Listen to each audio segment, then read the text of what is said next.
تو عوام تو لگی ہوتی ہے پیچھے، جو دیکھتی ہے وہ کرتی جاتی ہے. تو اس لیے غور کرنا چاہیے کہ کسی چیز کا، کسی کے بارے میں یہ دیکھنا ہو کہ اس کے عقائد کیا ہیں تو وہ اس کی کتابوں میں دیکھنا چاہیے. وہ کہتے ہیں مولوی عبد الجبار غزنوی، جن کو یہ امام صاحب کہتے ہیں، یہ سید ابو بکر غزنوی بانی جامع ابی بکر گلشن اقبال کراچی کے دادا ہیں، اور مولانا عبد الطواب ملتانی جو اس فرقہ کے بہت مایہ ناز مناظر ہوئے ہیں، ان دونوں کی شہادت یہ ہے. اور ہمارے زمانہ میں ایک نیا فرقہ کھڑا ہوا ہے جو اتباع حدیث کا دعویٰ رکھتا ہے، مگر یہ لوگ اتباع حدیث سے کنارے یعنی کہ بہت دور ہیں. جو حدیثیں سلف اور خلف کے ہاں معمول بہا ہیں، ان کو ادنا سی قدع اور کمزور سی جرح پر مردود کہہ دیتے ہیں. اور آگے ہم پڑھتے ہیں یہاں سے.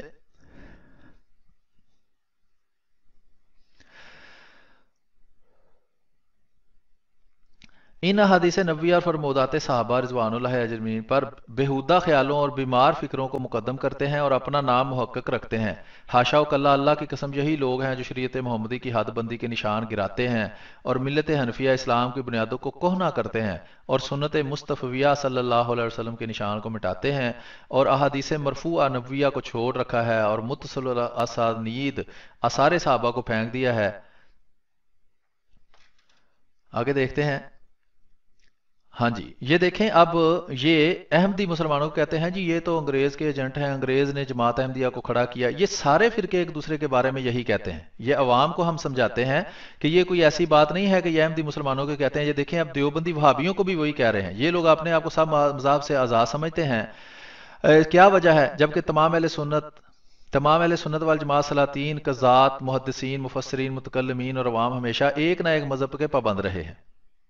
ٹھیک ہے جی. تو یہ اس سوال کرنے والے کا مقصد یہ ہے کہ یہ کس مذہب سے مراد یہاں یہ ہے کہ مذہب اسلام مراد نہیں ہے. مذہب سے مراد چار مشہور فقہ کے جو ہیں سلسلے ہیں، جو کہ ہیں امام ابو حنیفہ کو ماننے والے حنفی، پھر امام احمد بن حنبل کو ماننے والے حنبلی، امام شافعی کو ماننے والے شافعی، اور امام مالک کو ماننے والے مالکی. یہ چار مختلف سلسلے ہیں اور یہ ان کو ماننے والے مقلد کہلاتے ہیں. مقلد یہ ہوتا ہے کہ جس امام کی وہ بات، جس کا وہ مقلد ہوتا ہے، اس کے علاوہ وہ کسی کی بات نہیں مانتا.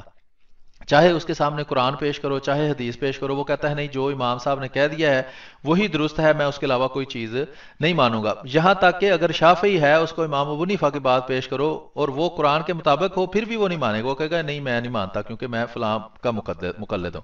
جیسا کہ کتب طبقات حنفیہ، مالکیہ، شافعیہ، حنابلہ سے ظاہر ہے، اسلامی تاریخ میں طبقات لا مذہبیہ یا طبقات غیر مقلدین بھی کسی کتاب کا وجود موجود نہیں ہے.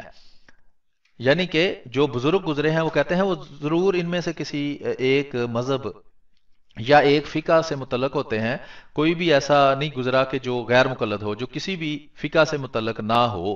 تو ان کا کہنا یہ ہے کہ اسلام ہے، مسلمان ہے ہی وہ جو کسی نہ کسی فقہ سے متعلق ہو، جو حنفی، مالکی، شافعی وغیرہ ہو.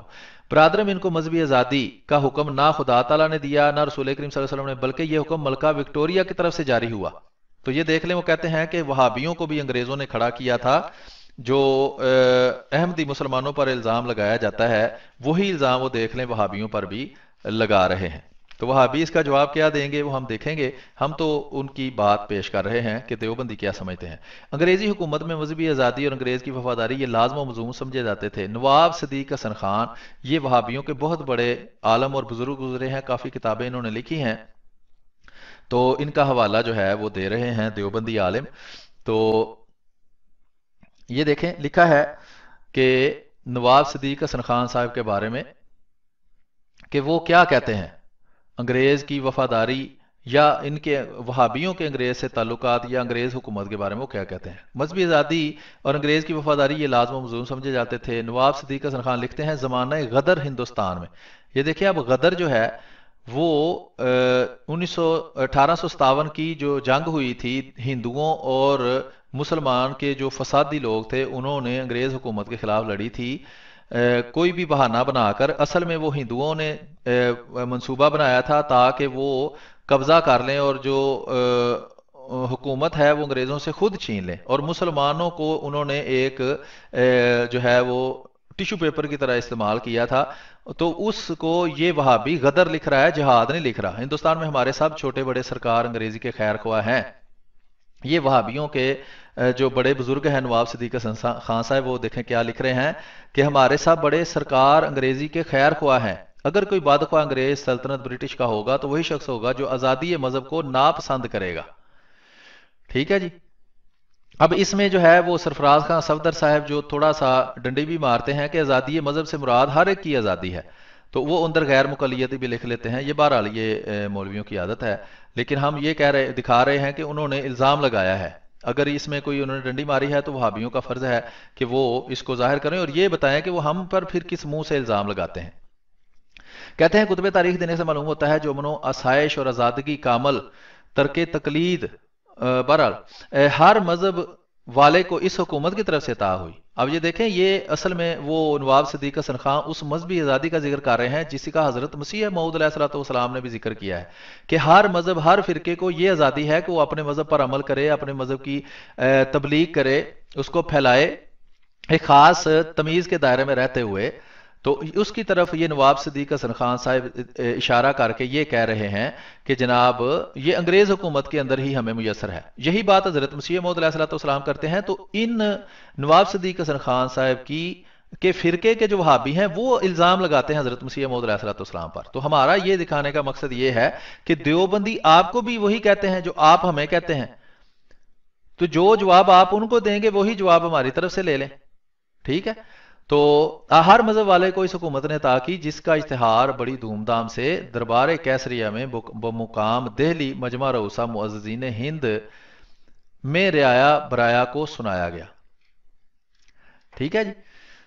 تو یہ ترجمان وہابیہ بڑی مشہور کتاب ہے، یہ بھی انشاءاللہ ہم آپ کے لیے یہاں لنک فراہم کر دیں گے تاکہ آپ اس کو دیکھ سکیں۔ اس میں جو ہے وہ مقلدوں کے بارے میں بھی کافی کچھ لکھا ہوا ہے۔ یہ آزادی مذہب ہمارے عین مراد قانون انگلشیہ ہے۔ آزادی مذہب عجیب نعمت ہے اور تقلید ایک بڑی بلا ہے اور سبب عداوت حکومت انگلشیہ۔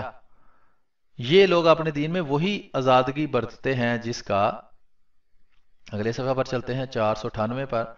تو بہرحال یہ ہم مواد کو چھوڑ دیتے ہیں، وہ آپ خود بھی پڑھ سکتے ہیں۔ یہ دیکھیں لکھا ہے کافروں سے جہاد حرام اور مسلمانوں میں فساد اور افتراق۔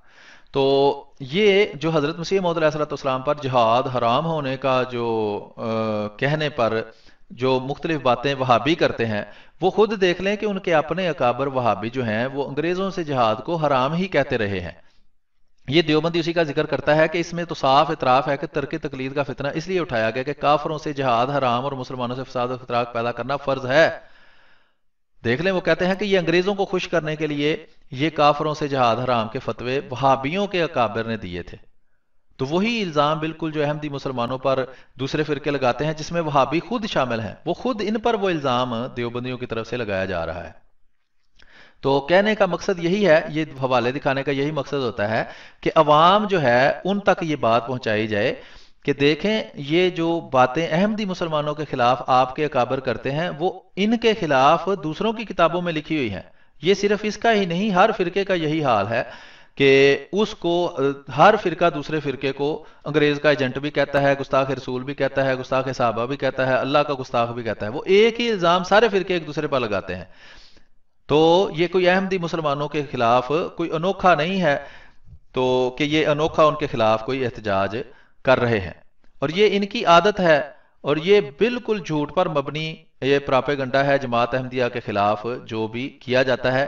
تو ہمارا مقصد یہ ہے کہ ہم الزامی طور پر ان کی اپنی کتابوں سے ان کو بے نقاب کریں، جو چیزیں یہ عوام سے چھپاتے ہیں وہ ہم عوام کے سامنے پیش کریں تاکہ عوام کو فیصلہ کرنے میں آسانی ہو۔ ہمارا کام ہے تحقیق کر کے جو تحقیق شدہ مواد ہے وہ عوام کے سامنے پیش کیا جائے تاکہ عوام کو یہ فیصلہ کرنے میں آسانی ہو کہ اصل کون ہے اور سچ کون بول رہا ہے، اور جو جھوٹ بول رہا ہے اس سے کیسے بچا جائے۔ اللہ تعالیٰ کا حکم ہے قرآن کریم کے اندر کہ سچوں کے ساتھ ہو جاؤ۔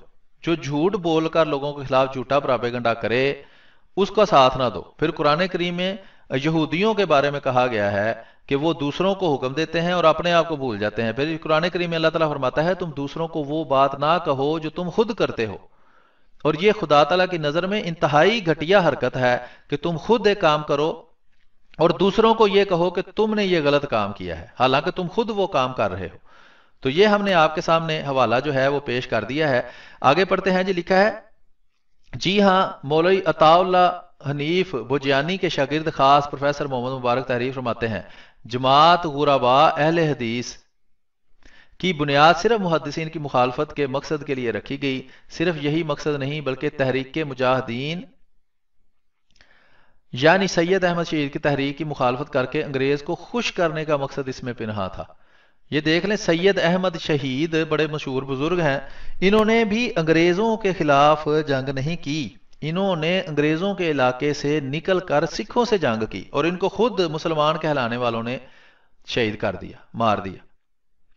ٹھیک ہے, تو یہ بات یاد رکھیں. یہ تاریخ جو ہے بالکل جھوٹ گھڑ کر اور اصل حقائق کو چھپا کر عوام کے سامنے پیش کی جاتی ہے. اسی لیے عوام جو ہے وہ پھر غلط باتوں کی پیروی کرتی رہتی ہے اور اصل حق کو ڈھونڈنے میں انہیں مشکل ہوتی ہے.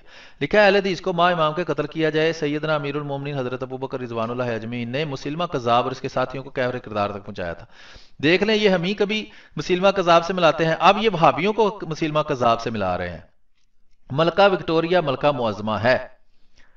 یہ دیکھ لیں کہ جس طرح حضرت مسیح موعود علیہ السلام پر یا جماعت احمدیہ پر یہ الزام لگایا جاتا ہے, اسی طرح یہ دیوبندی وہابیوں پر بھی الزام لگا رہے ہیں. اب اگر میں آپ کو آئندہ آنے والے حوالوں میں دکھاؤں گا کہ خود دیوبندیوں پر وہابی, اب ظاہری بات ہے کہ یہ وہابیوں پر الزام لگاتے تھے تو انہوں نے بھی پھر ان کے حوالے دیے ہیں اور ثابت کیا ہے کہ دیوبندی اصل میں انگریز کے ایجنٹ تھے. اور اسی طرح دیوبندی وہابیوں نے مل کر بریلویوں کو انگریز کا ایجنٹ ثابت کیا ہے اور اسی طرح ان تینوں نے مل کر شیعوں کو انگریز کا ایجنٹ ثابت کیا ہے. تو یہ حال ہے ان کا اپنا جو احمدی مسلمانوں کے خلاف یہ محاذ بنا کے بیٹھتے ہیں. جی احمدی مسلمان تو انگریز کے ایجنٹ ہیں, اسلام سے خارج ہیں اور ہم سارے مسلمان ہیں. تو دکھانے کا مقصد عوام کو یہ ہے کہ یہ آپس میں بھی اکٹھے نہیں ہیں. یہ وہ ساری باتیں جو احمدی مسلمانوں کو کہتے ہیں وہ ایک دوسرے کو بھی یہ سارا کچھ کہتے ہیں. ان کی کتابوں میں یہ ساری باتیں لکھی ہوئی ہیں اور ہم ان کی کتابوں سے ہی پڑھ کر آپ کو سنا رہے ہیں.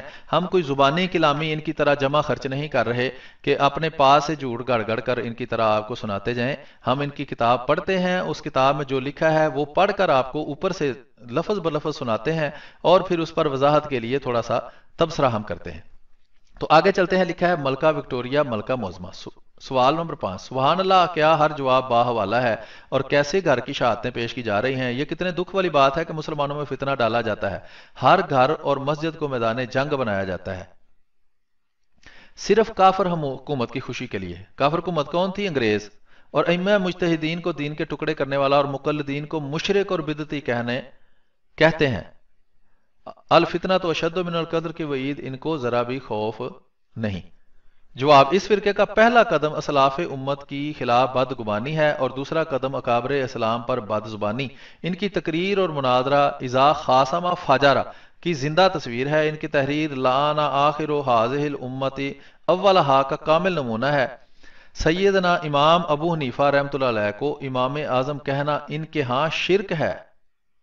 یہ دیوبندی اور بریلوی جو ہیں امام ابو حنیفہ کے مقلد ہیں, اس لیے یہ حنفی کہلاتے ہیں. جیسا کہ میں نے کہا کہ اگر قرآن اور حدیث بھی ان کے سامنے پیش کیا جائے تو اس کو یہ چھوڑ دیتے ہیں کہ ہم نے امام کے علاوہ کسی کی بات نہیں مانے, چاہے وہ اللہ ہو یا اللہ کا رسول ہو. تو اسی کو مقلد کہتے ہیں. یہ دیوبندی اور بریلوی دونوں مقلد ہیں امام ابو حنیفہ کے. تو وہابی کہتے ہیں کہ جو امام ابو حنیفہ کو امام اعظم کہے وہ شرک ہے. اور یہ دیوبندی اس کا جواب یہ دے رہا ہے کہ اگر ملکہ وکٹوریہ کو ملکہ معظمہ کہا جائے تو کیا وہ توحید ہے؟ وہ شرک نہیں ہے. تو یہ وہابی ظاہری بات ہے یہ بھی ایکسٹریم پہ چلے جاتے ہیں, شدت پسندی ہے ان کے اندر. وہ ایک ایکسٹریم پہ اگر ہوتے ہیں تو یہ دوسری ایکسٹریم پر چلے جاتے ہیں. چنانچہ ان کی جماعت کے نمائندہ علماء نے جو سپاس نامہ وکٹوریہ ملکہ کو پیش کیا وہ یہ ہے. اب یہ سپاس نامہ جو ہے وہ ایک لکھ کر تھوڑی تعریف کسی کی جاتی ہے یا خوشی کا اظہار کیا جاتا ہے, مبارکباد دیا جاتا ہے, اس کو سپاس نامہ کہتے ہیں.